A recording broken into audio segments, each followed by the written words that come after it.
اعوذ باللہ من الشیطان الرجیم بسم اللہ الرحمن الرحیم اللہم صلی علی سیدنا و مولانا محمد وعلی آل سیدنا و مولانا محمد وبارک وسلم۔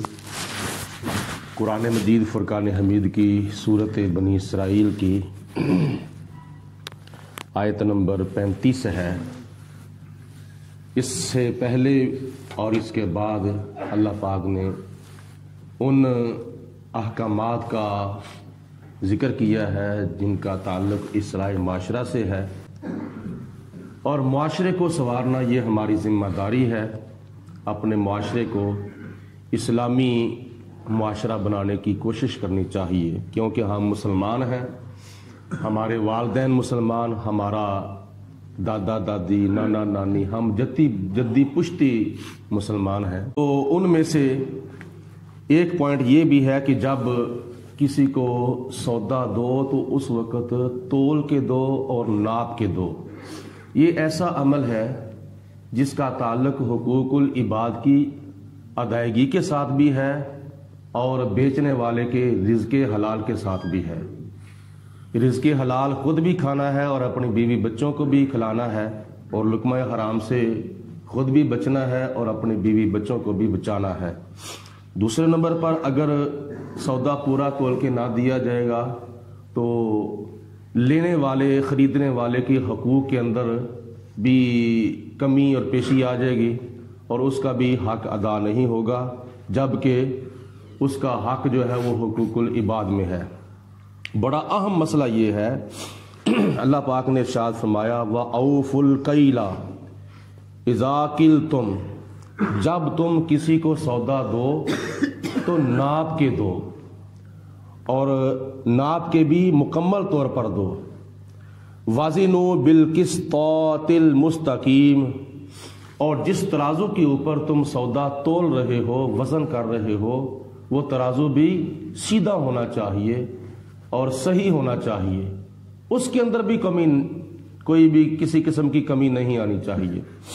کئی لوگ گاہکوں کو دکھا دیتے ہیں کہ دونوں پلڑے برابر ہیں، لیکن گھر میں جب تولتے ہیں جا کے تو وہ سودا کم ہوتا ہے۔ یہ ہاتھوں کی صفائی ہوتی ہے، تو یہ غیر محسوس طریقے سے چوری ہے۔ ایک تو ہوتا ہے نا محسوس کرانے والا طریقہ ہوتا ہے جس کو ڈاکہ کہتے ہیں یا دکھا کے کہتے ہیں، یہ غیر محسوس طریقے سے چوری ہے۔ تو چوری بھی کبیرہ گناہوں میں سے ایک بہت بڑا گناہ ہے۔ اللہ پاک نے ارشاد فرمایا کہ اگر تم پورا تول کے دو گے اور پورا ناپ کے اگر تم دو گے، گاہک کو اس کا حق مکمل طور پر ادا کرو گے، تو اس کے دو نتیجے نکلیں گے۔ اللہ تعالیٰ فرماتا ہے ذالک خیرن، یہ بہتر عمل ہے۔ کم تولنا یا کم ناپنا بہتر نہیں، بلکہ پورا تولنا اور پورا ناپنا، ذالک خیرن، یہ بہتر ہے۔ وَأَحْسَنُ تَأْوِيلًا، اور اس کا انجام بھی اچھا ہوگا، دنیا کے اندر بھی انجام اچھا ہوگا اور آخرت میں بھی انجام اچھا ہوگا۔ دنیا کے اندر انجام اچھا یہ ہوگا کہ بیچنے والے کی امانتداری اور دیانتداری جو ہے وہ مشہور ہوگی، اس کی نیک نامی ہوگی اور لوگ اس کے پاس زیادہ سودا لینے کے لیے آئیں گے۔ اور آخرت میں اس کا انجام اچھا یہ ہوگا کہ اللہ بھی راضی ہوگا اور اللہ کے رسول بھی راضی ہوں گے، اور اس کے نامہ اعمال کے اندر یہ گناہ شامل نہیں ہوگا۔ وَلَا تَقْفُ مَا لَيْسَ لَكَ بِهِ عِلْمٌ، اس چیز کے پیچھے نہ پڑو جس کا تمہیں علم نہیں ہے۔ اس کے بارے میں مفسرین نے لکھا ہے کہ اللہ تعالیٰ فرماتا ہے کہ وہ بات نہ کہو جس کا تمہیں علم نہیں ہے، یا ایسے بھی لکھا ہے انہوں نے کہ جو چیز تم نے نہیں دیکھی اس کے بارے میں یہ نہ کہو کہ ہم نے دیکھی ہے، جو بات تم نے نہیں سنی اس کے بارے میں یہ نہ کہو کہ ہم نے سنی ہے، بلکہ اپنے علم کے مطابق بات کرو۔ اور بعض مفسرین نے یہ لکھا ہے کہ اس سے مراد جھوٹی گواہی ہے، جھوٹی گواہی نہ دو۔ اگر جھوٹی گواہی دو گے تو کسی بے قصور کو پھنسا دیا جائے گا اور کسی قصوروار کو چھڑا دیا جائے گا۔ نمبر 2، جھوٹوں کے اوپر اللہ پاک کی لعنت ہے۔ اور اس سے مراد یہ بھی ہے کہ کسی کے اوپر جھوٹا الزام نہیں لگانا چاہیے۔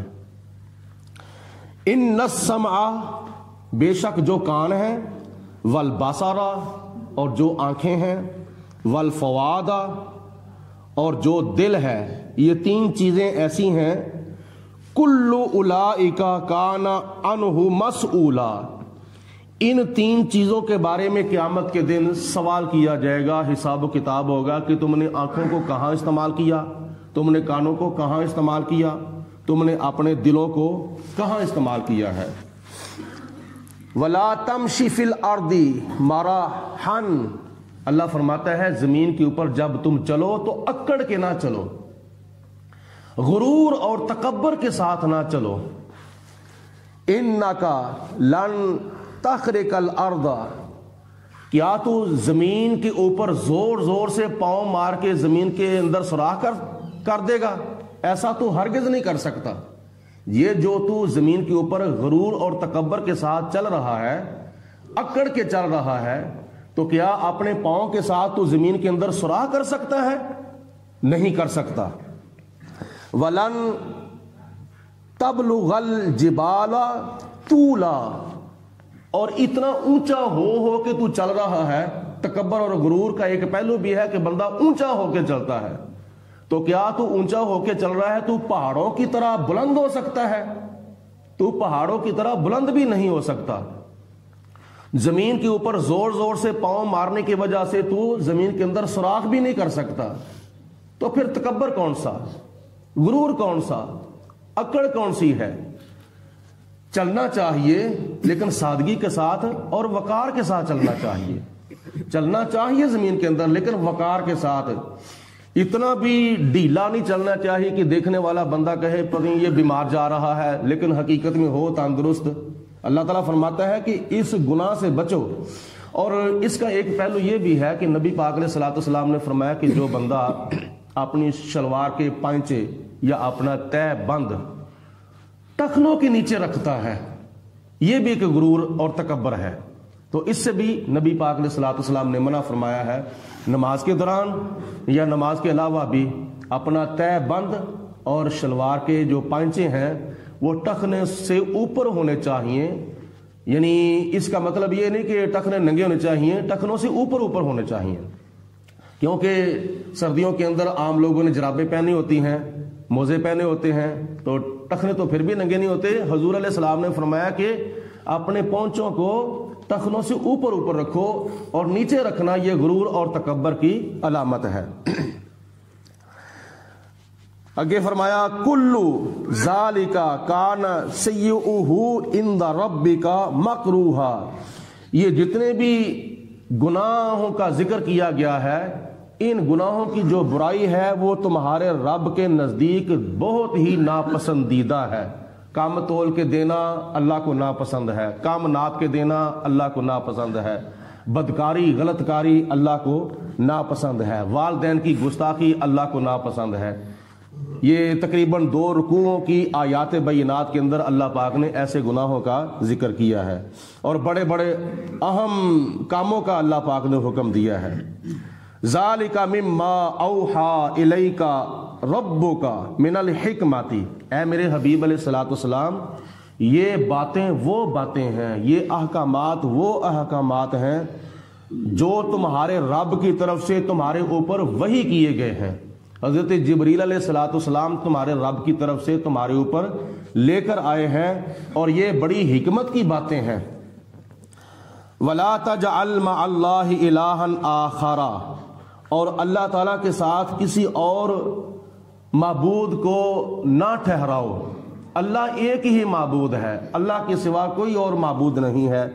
چاند کو خدا تعالیٰ کے ساتھ معبود نہ ٹھہراؤ، سورج کو خدا کے ساتھ معبود نہ ٹھہراؤ، کسی درخت کو، پانی کو، آگ کو، کسی پتھر کو اللہ کے ساتھ معبود نہ ٹھہراؤ۔ اللہ ایک ہی معبود ہے، لا الہ الا اللہ، اللہ کے سوا کوئی عبادت کے لائق نہیں ہے۔